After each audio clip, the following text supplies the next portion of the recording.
las condiciones de una planeación.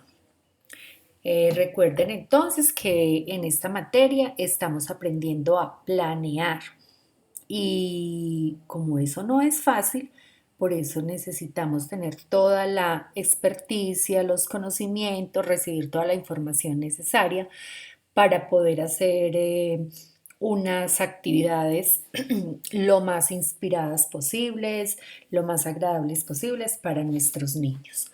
Entonces, cuando uno va a planear una actividad o por qué se deben planear las actividades, con tiempo yo debo conocer muy bien cuál es el grupo que tengo. Ya saben, las edades, es muy importante saber a esa edad qué deben aprender los niños, cuáles son sus habilidades, cuáles son sus destrezas y de qué manera entonces se las debo estimular. Entonces, cuando yo soy tan juiciosa y tan responsable en mi ejercicio profesional como docente, yo siempre tendré que tener en cuenta que el aprendizaje escolar y la intervención educativa constituyen la convergencia de diversas aproximaciones psicológicas a problemas como. ¿Eso qué quiere decir? Que yo siempre tengo que tener en cuenta como docente algunos aspectos importantes. ¿Cuáles?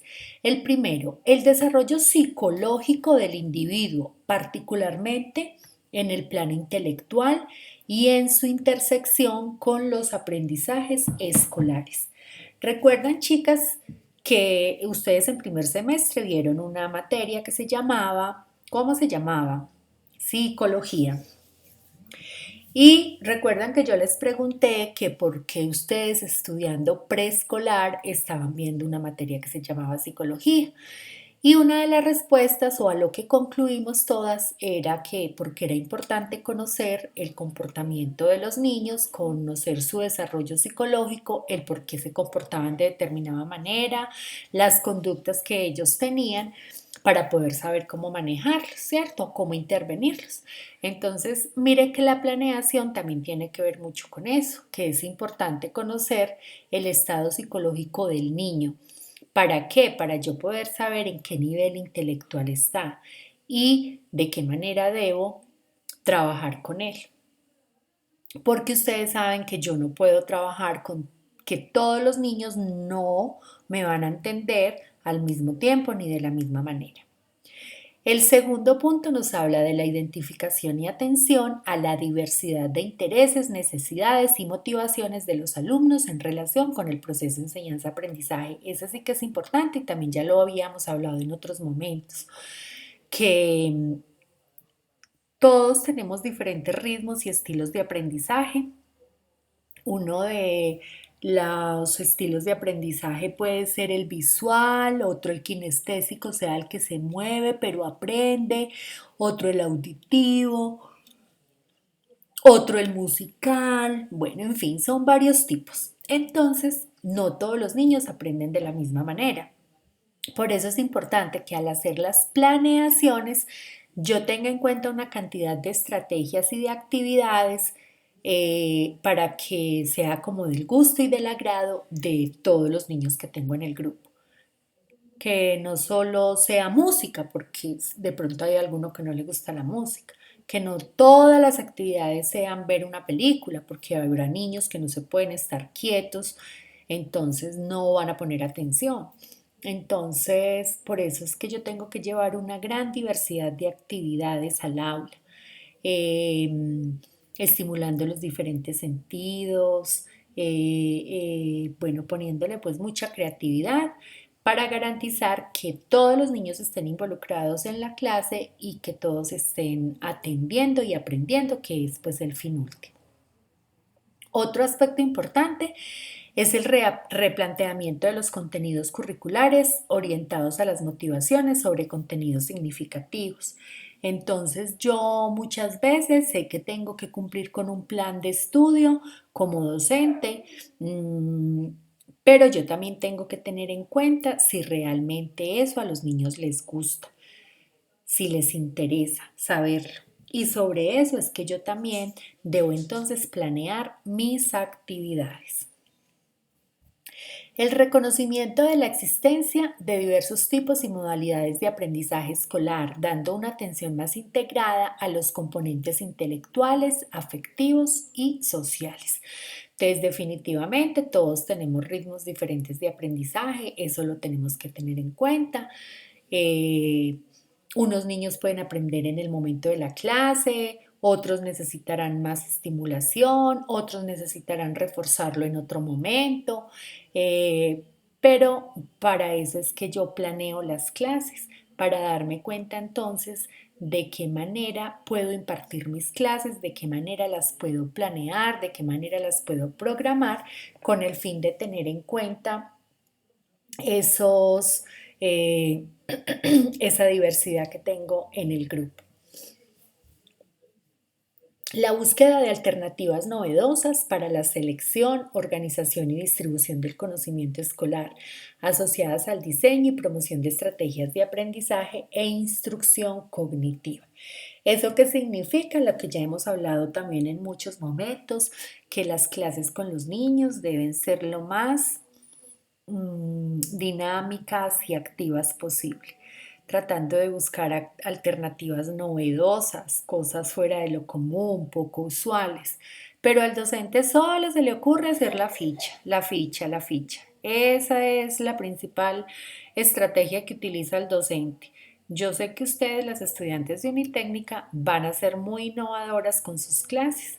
De hecho, lo pude ver en esa primera planeación que hicieron, que yo les resalté que habían actividades muy buenas. ¿Qué es lo que tenemos que mejorar en la forma como la vamos a trabajar con los niños? La importancia de promover la interacción entre el docente y los niños, así como entre los mismos niños, con el manejo del grupo mediante el empleo de estrategias de aprendizaje cooperativo.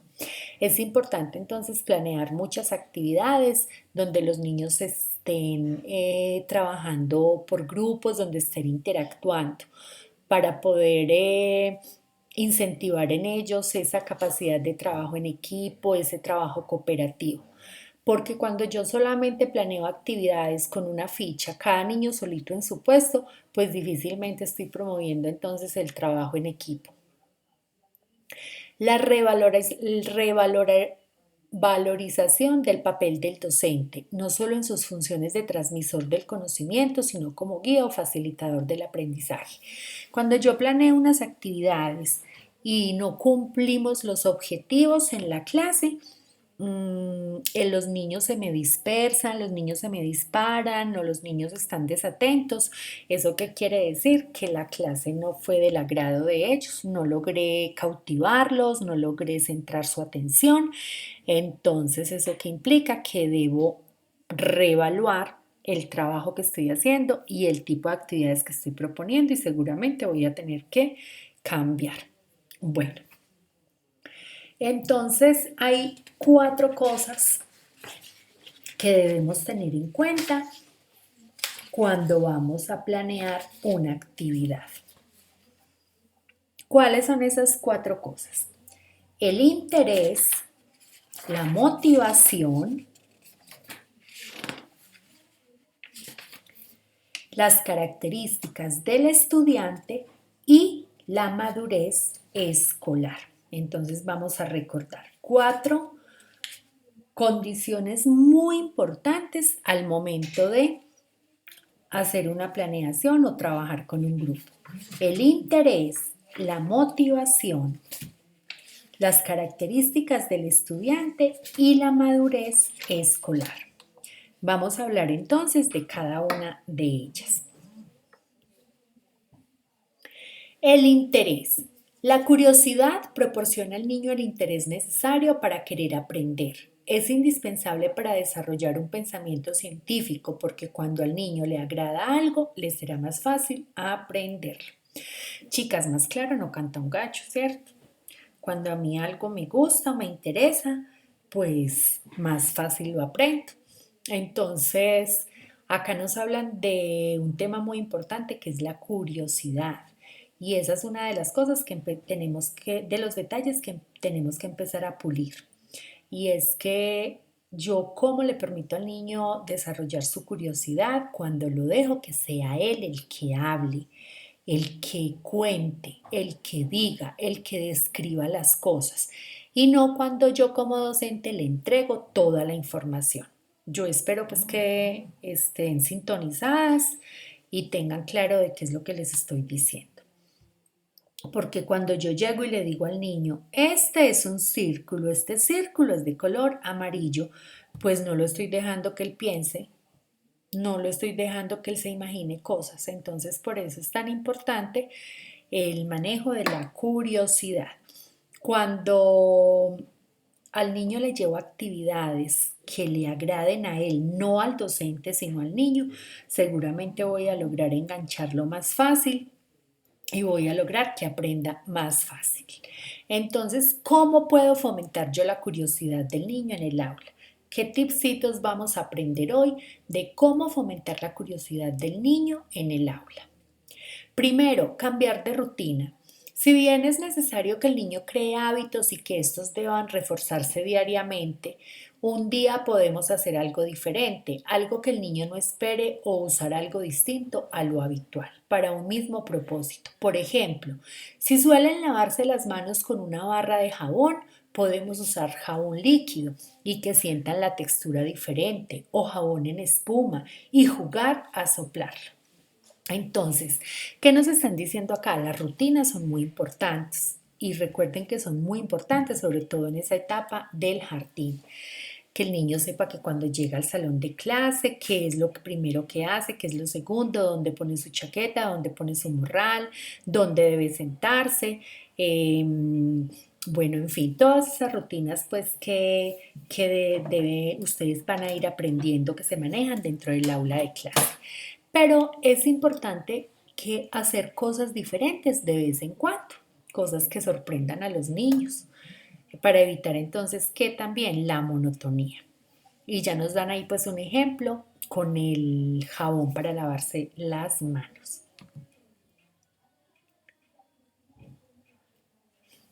Organizar actividades sorpresas. Organizar una actividad y no decírsela a los niños hasta el momento que se va a realizar. De esta forma los sorprenderán. Por ejemplo, la visita a un personaje, recibir un correo misterioso, llevarles algo que encontramos el fin de semana. Entonces sí, salirnos de esa rutina y de esa monotonía y es hacer algo, es un poco parecido al anterior, pero esto es como algo que sea sorpresa. Un día va a llegar la profe disfrazada, un día van a encontrar un dulce en el salón o van a encontrar una bomba. Entonces es rico, no hay nada más rico cuando a uno lo sorprenden con algo agradable. Tener apertura a las preguntas, recibir con alegría las preguntas de los niños. Ustedes saben, chicas, que la etapa preescolar, los niños hacen muchas preguntas. ¿Y por qué? Porque ellos están en esa etapa de conocer, de explorar, de indagar, de preguntar. Entonces es importante estar preparados y brindarles la información apropiada para su edad. Siempre hablarles con la verdad y usar términos sencillos para que ellos los puedan comprender. Un ejemplo, ¿de dónde vienen los niños? Ese cuentico que viene de la cigüeña, eso ya los niños no lo creen. Entonces es bueno contarles la verdad, pero con términos apropiados para la edad de los niños. O muchas veces los niños preguntan y la profe no les contesta. La profe se hace la loca porque está pensando en otra cosa o está ocupada en otra cosa. No, es importante darle prioridad a las preguntas que hacen los niños. Desarrollar la imaginación a través de cuentos, juegos, actividades gráfico-plásticos o de dramatización. En el caso de los cuentos, hacer que ellos creen sus propias historias, le pongan un título diferente, cambiar el inicio o el final. Los juegos deberán contener elementos sorpresa. Por ejemplo, con los cuentos. Entonces, si les voy a contar el cuento de Caperucita Roja, les puedo iniciar, bueno, les voy a contar un cuento. Había una vez una niña que se llamaba Caperucita Roja. Su mamá la mandó donde su abuela a llevarle unas deliciosas galletas. Y resulta que cuando iba por el bosque se encontró con un elefante. Ustedes van a ver, a darse cuenta qué reacción asumen los niños y si se dan cuenta que no era un elefante sino un lobo. Entonces, de esta manera, ustedes empiezan a estimular ese desarrollo de la imaginación de los niños. Realizar experimentos, esto les encanta a ellos. Experimentos que sean sencillos. Durante la realización de ellos se debe mantener un diálogo continuo con el niño, fomentar planteamiento de hipótesis, o sea, estarles haciendo preguntas. Por ejemplo, hacer plastilina. Entonces, que porque son niños no les puedo hablar de términos elevados o de palabras desconocidas, no, a ellos hay que hablarles la realidad de las cosas como son. Ellos todo lo aprenden.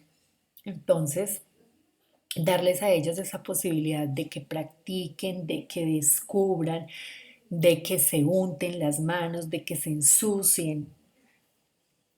Bueno, la otra condición para una planeación es la motivación. Entonces, ya hablamos del interés, ahora vamos a hablar de la motivación. El término motivación se deriva del verbo latino movere, que significa moverse, poner en movimiento o estar listo para la acción. Cuando un niño o alumno quiere aprender algo, lo logra con mayor facilidad que cuando no quiere o permanece indiferente. Recuerden pues chicas que cuando a uno algo le interesa, no lo aprende muy fácil. Entonces, qué rico poder planear actividades con los niños que realmente les guste.